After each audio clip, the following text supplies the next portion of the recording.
Yo, groomers! Hey, Susie, what's up? Hi, Barbara. Welcome, groomers. We thought we'd do a little something different this week, being that it's a holiday week. We thought we'd come to you actually visually so you can see us and everything. And I wanted to say personally, thank you for being here. Thank you for watching the video. Thank you for being part of the Groom Pod. And thank you, Barbara, for being part of the Groom Pod too. I don't get to thank you enough. Oh, Susie, thank you for inviting me. It's become just a significant part of my life, honey. Hey, anyway, did you have any new things this week? Well, did I have any new things this week? No, we do have a new Patreon person, though. Oh, that's Uh, great. Who is it? yeah, let me find it. Hopefully, she'll see this video. Da, da, da. Uh, Kelly Halteman. Oh, hi, Kelly. Yeah, thank you, Kelly. I love our Patreon thing. It's really bringing in the support. I love it. It's very cool. That's great. So, So, what's going on with you? oh, I have something to report to you. In the continuing saga of Milton, the naughty schnauzer, Yes. uh, he came in yesterday. He came in Friday and did so well. Really? Oh, I mean, and I want to describe the first part of it to you Okay. because I just let Yvonne get started on him, and I was finishing up scissoring something or other or what, and so I I heard her talking, like she converses with the dogs a lot while she works with them. And I heard her talking to him in the tub, and I knew he was in the tub. Well, she started drying him, and I heard the conversation get heated, and I turned around and saw him like leaping all over the table and screaming at her and stuff like that. And I went back and I finished up and went back and started to hold him. And she said, I didn't want to tie him up right away. And I said, silly you. Tied his puppy up, and I took him and I put him his head up and I put the rear thing on him. And you know what? Bam, he was cool. Yep. They I know mean, when you hook them in there, they I just know, know. I mean, he was, he just stopped the wrestling. Now, that doesn't mean that he was a piece of cake to dry, because he wasn't, and he still has really bad feet issues, so that it's compromised my work.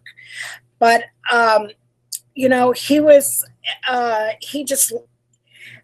he just allowed us to do our job. There was no screaming, and there was very little paws off the table, much less paws off the table. And when he mouthed us to, like when Yvonne was brushing out his legs, he didn't bite down. It was a soft, it was still, no, you can't do that. But he's gotten, his mouth was, I was amazed when he bit me. I said, well, you don't need a muzzle. I Our just said, boy is growing up. he's growing up, he's gaining confidence, and Getting used to the routine. our hard work is paying off. Susie, it's paying off. He's become a groomable dog. Susie, I did his entire head and face without help. Yay! Progress. I love it. That just You makes know, me feel so proud. we couldn't even get near his head with a clipper or a comb or scissors. It was just awful, awful.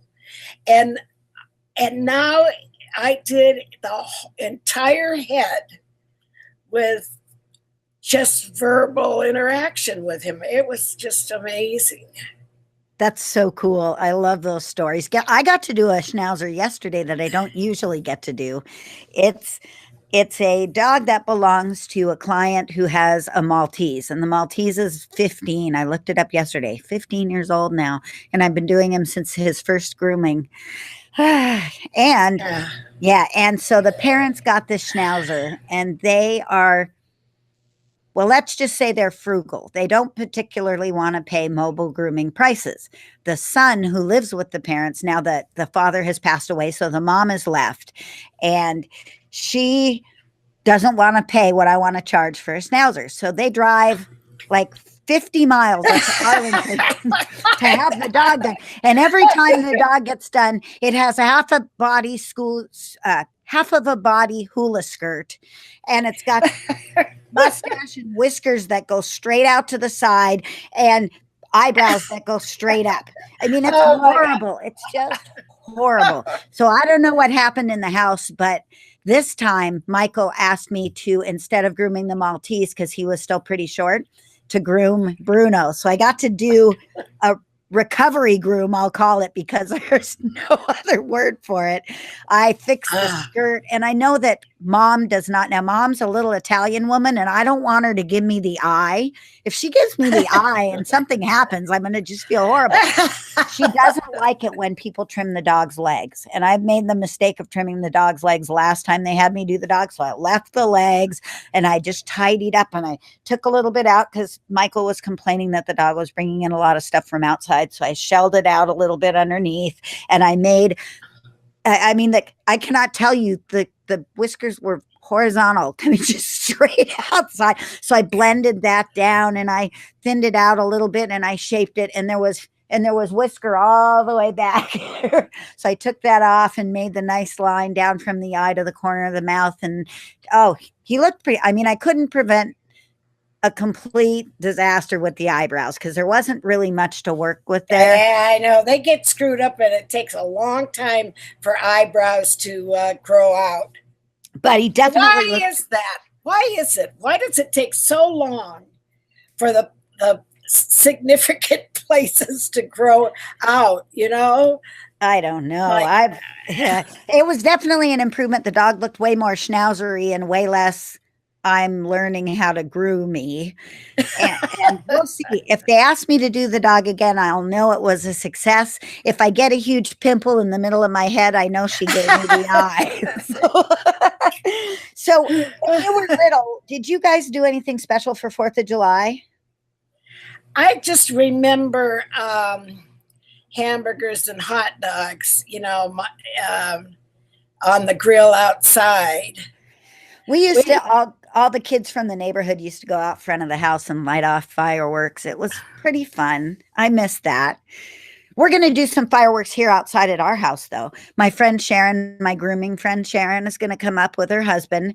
And for us, though, fireworks don't start till 8 o'clock, 9 o'clock at night, because it's not dark until 9 o'clock at night. We don't even stay up past 9:30. I don't know. It's always a challenge to have them come out, but they're going to come out. We're going to have hot dogs and hamburgers, but it always makes me remember the first year we were in this house, maybe the second year we were in this house. The guy who lives across the street has a feed store and hardware store, and he put in a fireworks stand in front of the feed store for the Boy Scouts or the church or something like that. And they sold fireworks, but there were a lot of fireworks left over. So the day after 4th of July, on the 5th of July, Doug emptied out the fireworks stand and brought it all over here. And then we had another friend of the neighbors. Oh, it was amazing. We had another friend of the neighbors come who was a policeman. And he brought all of the confiscated fireworks from the police department that he worked for. And we had an entire leftovers of all of the shack plus all of the confiscated fireworks. And then we went up to the reservation and bought fireworks. That was the most amazing 4th of July celebration I can remember. It was just so much fun. And one other time when I was little, I was naughty. I was not a good young adult. I was a perfect child, and then a really bad teenager and young adult. And then, of course, I'm stellar now. So I'm complaining. I dated a guy. I have a bad boy thing. I married one. I dated a guy whose brother and he ripped off a fireworks stand. And they had before 4th of July. They hit it before 4th of July. So it was packed full. We went to the local beach and we camped out and we lit fireworks for 3 days straight. I don't Wow. remember a lot of it because I was drunk, but it was 3 days of fireworks. Yeah, I came in and out. There were moments I remembered and moments I didn't. But I want to tell you guys all to have an absolutely fantastic 4th of July. Barbara, anything you want to say to our group? Oh, I'm just really glad to see you. And I thought this was a lot of fun. I think we should do it again, Susie. Yeah, let us know if you guys like the video format. It's a little scary. It's scary to be on video. But it seems to me that what did we give today? I think like we need to have a little something. I know what I want to get. I want to do a little educational moment. Okay. Okay. Have it. All right. So one thing that kind of stuck out in my mind from Facebook this week. Yeah. They had a grooming competition and groomer certification in New Zealand.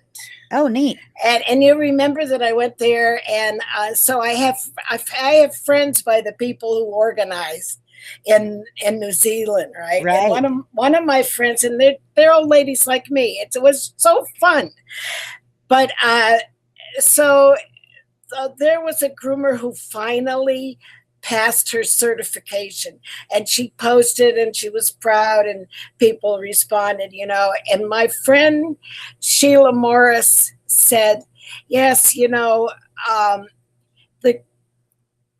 going for testing for grooming also, this is a paraphrasing, it tests yourself, and I'm thinking, you know what, damn, I learned so much about myself as I prepared for certification. I had to overcome my really, really huge deal about criticism, accepting criticism. Right. Oh man, that's a giant issue that I grew up with. And and I had to see what I let get in my way to keep me from achieving my goals, Sure. And kind of wanting to stay in the fantasy stage, and I and it was true. And here's what Sheila said: in learning to become a master groomer, you learn how to master yourself. Oh, okay. Now what am I going to come up with? I've got nothing, Barbara. Well, that's okay. I do have something. The problem with me is I can't talk about something for like 2 minutes. If I start talking about something, I'm going to launch into 20 minutes, but I'm going to try to rein it in here. Somebody I know is going from, I don't know why I say somebody I know. She doesn't listen to the podcast because none of my friends listen to the podcast. I mean, my friend, acquaintance friends and my grooming pals, some of them listen to the podcast. My closest friends, my closest grooming friends, Sharon will never hear this podcast, even though I've mentioned her 3 times. She'll never hear it. But one of our friends locally is losing her lease at her shop. And she's decided to go mobile. And, we've got so many people moving into the area. There's so much opportunity here as far as mobile grooming. So I'm just encouraging her because that's the thing to do. But I want to tell you guys, if you're going to make a move like that, if you're moving from a stagnant situation into a situation where there's a change. In her case, she was in control at the shop, but it was a big shop and she had employees and had a hard time staffing and all kinds of stuff like that. Right now, she's making this change and she's got a great opportunity to re-grab control of her life.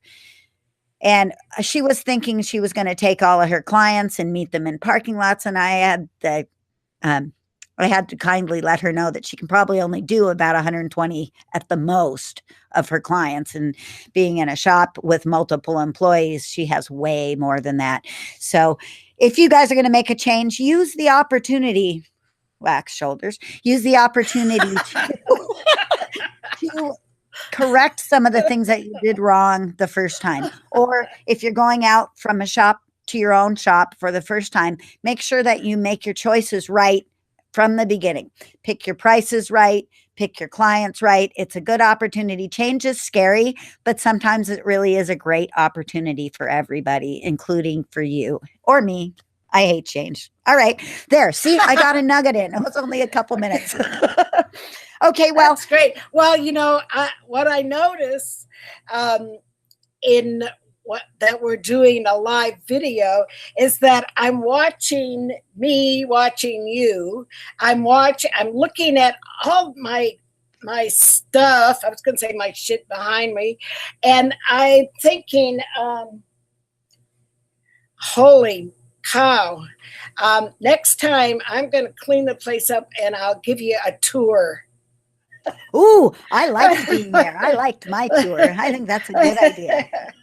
Because what you don't understand about what all this nonsense that's behind me is that I've got a retail website, right? I'm selling in items. There's items around here and packaging materials. There's the packing department is way over there.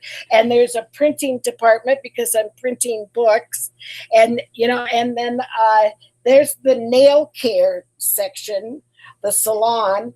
And then our section at the top. The drumming section up on the top, and the aromatherapy section around the corner in the kitchenette. So there's a lot happening in here. It's folks. Busy. It's a busy background. And I'll try to tidy it up a little bit for you for next time. Thanks. Yeah, you know what? I noticed the same thing because I was showing my little recording setup, the magical studio where it happens. But the parrot and the cats have thrown all kinds of stuff on the ground and I didn't vacuum. So I'm showing my floor and there's crap all over the floor. And I'm thinking, oh my God. Oh, well, there we go. Yeah. I can't take it back now. Well, you have a good background going there, and I have a tell-all. I was thinking I would have the bird on my shoulder, but then he was very noisy this morning, so he's relegated to his cage. Your cat, I love this black cat. He photobombed us a couple of times, during our video, and every time he does that, I want to reach into the TV and pet him because he's so cute. He disappears and disappears again. Okay, this was too much fun. I hope everybody enjoyed it, and I hope we get to do it again. Okay, well, thanks for joining us, you guys, and we'll be back with a regular recording next week. We'll throw this one up on the GroomPod discussion group. Bye, Barbara. We'll talk to you soon. Bye, Susie. Bye, groomers. Take care of yourselves. See you, everybody. Happy grooming.